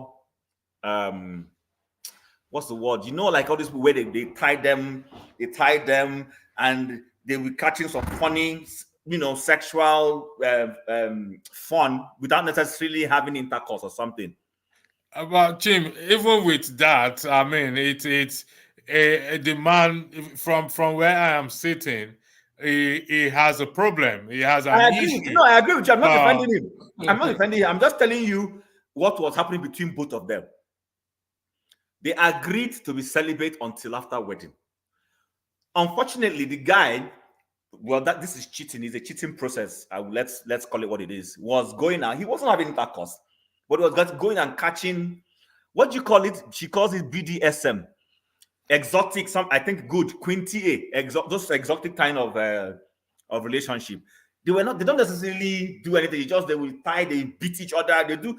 I don't know how that is fun to some people. I don't know, but that's what the guy was engaging in. But in this same instant, this lady's former boyfriend, her ex, sent her a gift. And she said, no, she was taking it back to say, don't send me a gift. You know I'm engaged. And in the process of sending that gift back, she got raped. Now, she's married to this guy, but she's carrying a child that is not her husband's own. It became a big deal. I will look for the name of that movie and I'll share it with you. You know, it's on Prime if you have a Prime account. And it became a big deal. But they had to go counseling. Good, that's why I brought it up. Both of them had to submit to counseling. It was in the process of counseling that the issues were uncovered. Now, that counseling is another part of our culture that we have not fully accepted. The whole idea of going to a third-party expert to uncover your marital issues to them in a safe zone. You know, we don't do that. In the Western world, it's easy to do, but we Africans still struggle to go. Okay, most women will be willing to go to their pastors to speak, but would they be willing to go to a non-pastor who is a therapist, skilled in helping them resolve their issues and go and resolve it? The man might not want to. The woman also might not want to. But I would consider most women, because of the religiosity our women have, are very well open to go and share with their pastor. So that's the angle I wanted to bring it to. So I think there's a lot of demystification we still need to do. You know, a lot of our people, there are some things we do still feel very uncomfortable having a conversation over. Personally, as a person, I don't feel uncomfortable discussing issues. You know, if we need to go to somebody who can help us, I'm very open to look for a solution to solve my problem rather than sit down and be dying in silence. Thank you, Chim. Thanks for expatiating on that, because I was beginning to think that the man is what do you call it, John the Baptist, and so, but fortunately he's not John the Baptist. Today I had a call from yesterday I had a call from a very good friend of mine who asked me several questions as to going about deciding who is your future wife or whatever it is. What are the steps to take in terms of deciding who is your future wife? And he asked me what's my take on it. And I said, listen, I just be honest with you. I know there are people who said there are 13 steps to finding your future partner. I said I don't believe in that. But before I go into that aspect, the aspect I am conversant with is in the bedroom, which we are dealing with at this very moment, which most we agree that it's an issue that is plaguing most of us that we don't want to talk about. And I did ask a question. Yes, the aspect you highlighted, the point you made is that appreciating one another is very, very important, because it tends to make each party relax and feel comfortable before the before eating the Adam apple, as they often put it. But, however, coming to that Adam apple aspect, there's what we call satisfaction, both parties being satisfied. How would you describe that, or how would you say they can achieve that moment? Because it's one thing for me to appreciate you. It's another thing, based on that video that we watched, when she said her front is Manchester, her back is Arsenal, is seeing a full football pitch in her. These are the aspects that some still struggle with in terms of, what do I need to do to satisfy my woman? And given to your experience, I believe you've been around the block several times, so you'll be able to educate us on this issue. The floor is now yours, Chief. This man, I don't know why you are trying to take me into terrain that I'm not. I'm also still a learner. But anyway, the only thing I can say is this: it still boils back to what I said initially, trying to understand each other and genuinely wanting to help each other. You see, yes, let's not pretend. There are people who go into marriage and they have already explored. They've already explored too much. Because you know what? When you've explored too much, then there is nothing to learn. Because marriage is supposed to be a place where two of you come and start learning. But a lot of people have overexplored before coming. Chief, so let me push back. No, I'm not pushing back. What do you mean by overexploit, please? Some people may have been heavily sexually active before they got married. Do you understand what I'm saying? You get my point. They have been already sexually active before they finally settle down with somebody.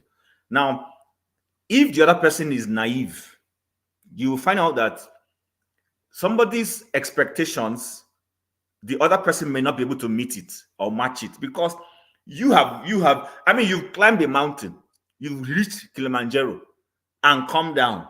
Now you want to climb it again now with a partner who has never climbed. You already understand the way to climb that.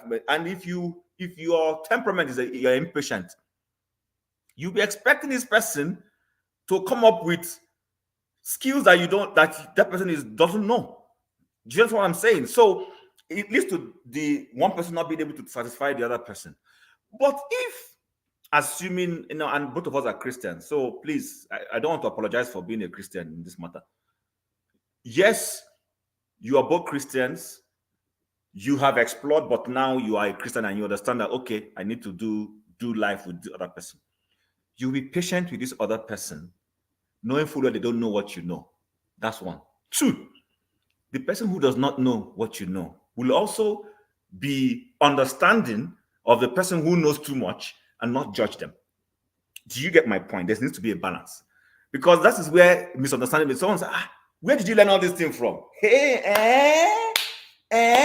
So you see, somebody might now go into that and be pretending and be trying to play innocence because they don't want to overshow. So those are some of the things that can cause this satisfaction versus lack of satisfaction. Let's assume, as a lady, you have a guy who's not able to satisfy you very well. It's not to demean their confidence. It is actually to see, okay, how can we, I don't know if it's a medical related thing, two of you seek help together as a partner, because you're now partners. Do you understand? That's why some coaches we have been using football as an analogy. Let me go back into it.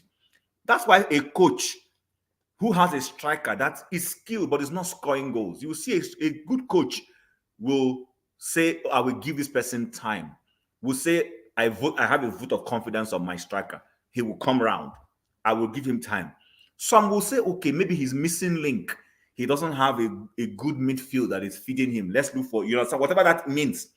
I'm using football now, but whatever that will mean in this marital relationship, two of you will do it and produce that result. Personally, my belief is this: when you go into it, you need to help each other. Yes, it is a fact that one person may not be satisfying the other person, but you look for a way to solve it together and still derive that satisfaction. It's possible. It's doable. Where you have a problem is, like I said, if somebody has explore the entire world. They come into that. I mean, imagine Ronaldo with all his experience. He started his career in Sporting Lisbon. He came to Manchester United and he blossomed. He now went to the biggest of them all, Real Madrid, and excelled exceedingly. Then went to Juventus, did fairly okay. Now he's playing in Saudi Arabia. He's a good mentor to some other players there. He's able to understand and play with those other guys and not over-expect that his teammates will be at the level where he is, knowing fully well that he's been to different places. He has garnered different exposures. So sometimes as a partner, when you have all that skill or exposure, you go into this and be somebody to help the other person, breach whatever the gaps are with them, whatever it is, so that you both you are there to satisfy each other. You're not there to gain satisfaction from one person and not give. It's a give and take. And in that process of giving and take, one person generally, it's not always the case that both of them are coming there and two of them are both virgins. Let me put it that way. Or are both naive. It's not always. There's always some time that one person will have more experience than the other. It's a fact. Unfortunately, like I said, because of our culture, we come there and we pretend and we don't want to admit some of these things. There are some wives that have more experience than their husband. It's a fact. It's a fact. You understand? So I'll just end it there by saying it's all about going into it as a team. Play for the team. You understand? She, whatever it is, was making him not to score with all the Manchester she carries and all the, whatever other qualities she was saying there. And he is not able to score like Ronaldo. And she should have helped to say, what's the solution? What is the problem? You understand? Vice versa. You understand? But most times it's not the case. Each party is at each other's throat. You're not feeling satisfied. You're angry. You're wondering why it's not satisfying you. And then if you're not patient, the person will now go outside to go and find a satisfaction. So I don't know if I was able to strike a chord with my explanation. Yes, because at the end of the day, it's still down to willingness to teach each other and to want to learn.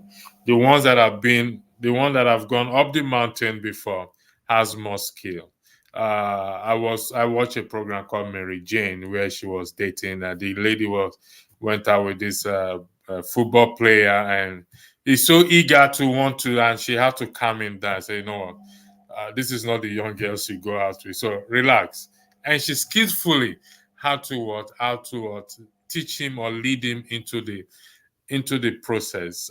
We must not shy, like I said again, we must not shy away from these issues, okay? Because when we shy away from it and not talking about it openly, I hope we will come to that point that we will seek counsel, go for counseling, I beg your pardon, and not just say this. Like I said again, I'm going to repeat.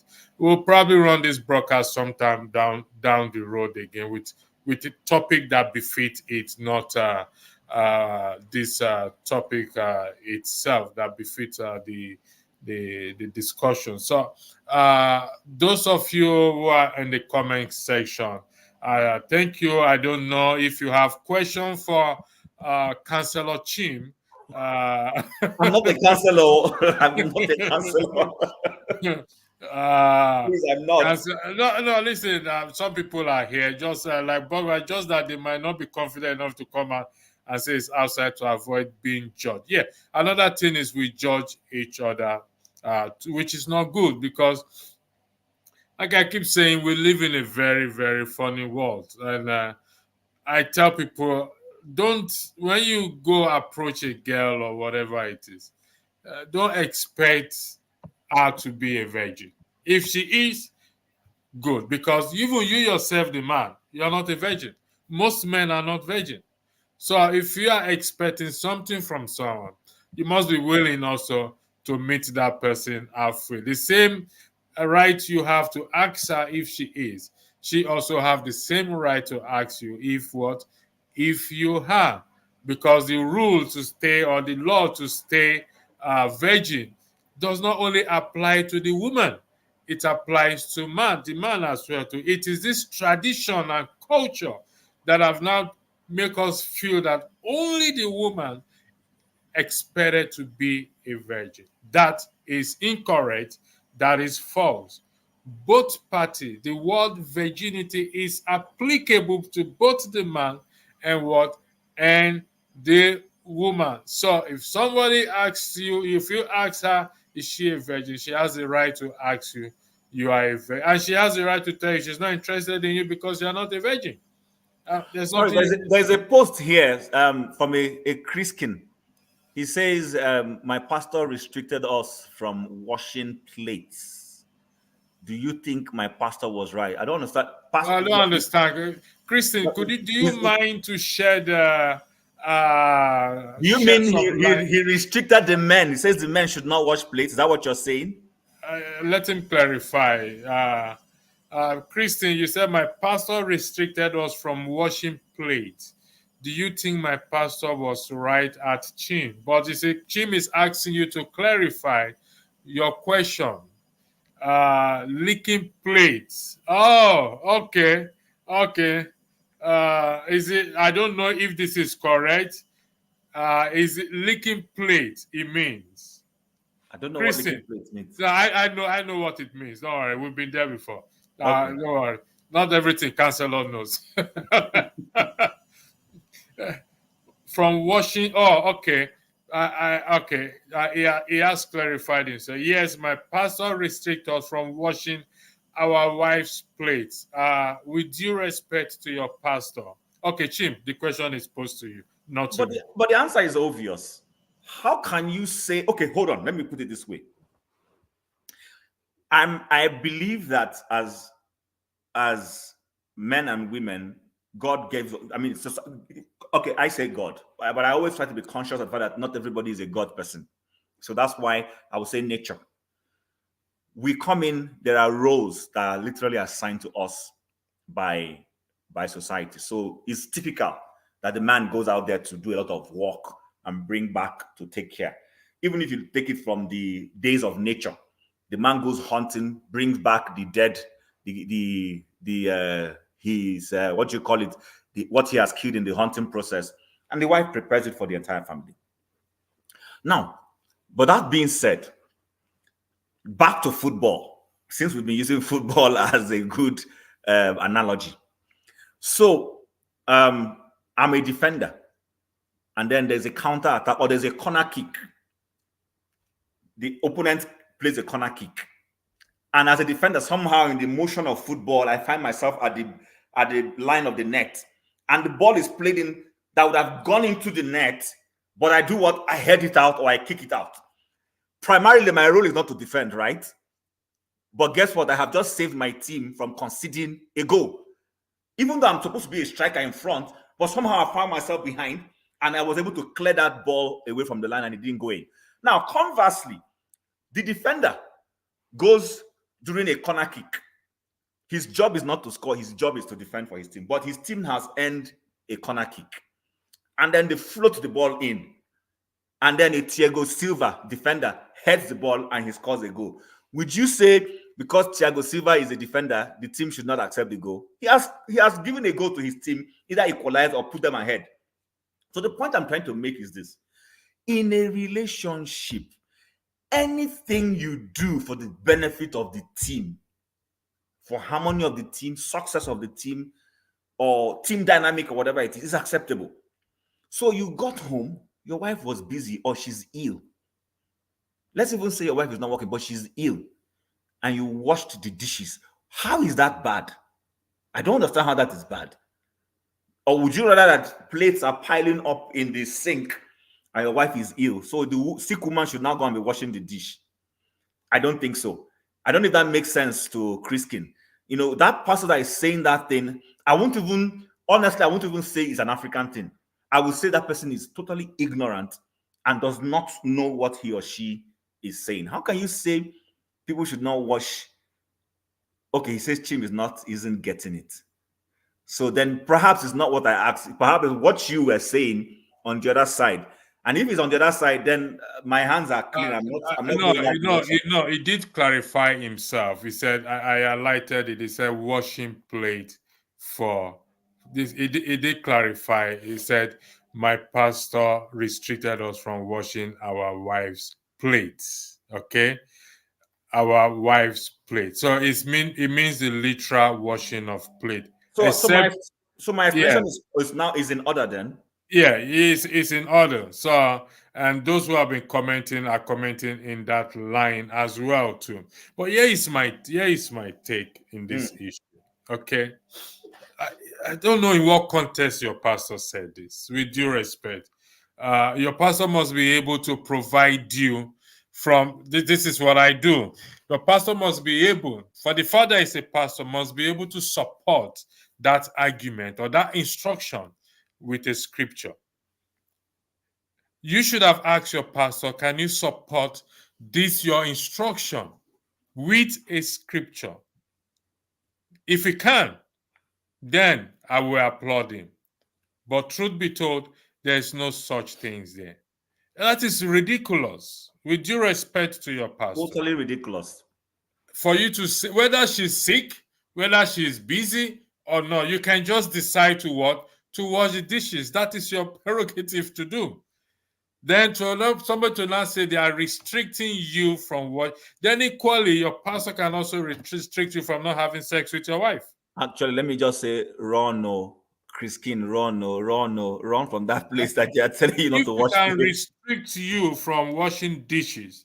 It can equally restrict you from doing other things, giving her money, sleeping with her, not helping in this, not giving her this. Then, because what is the difference between washing the dishes and driving her to one point or the other? It's the same thing you're doing. So, except he's able to provide scriptures to support his argument.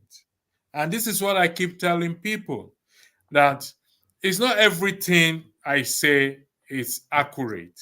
And there's something that Queen T has said here, even though she might mean it in a jab, but she's correct. She says, I'm sure the pastor is an expert in dishwashing.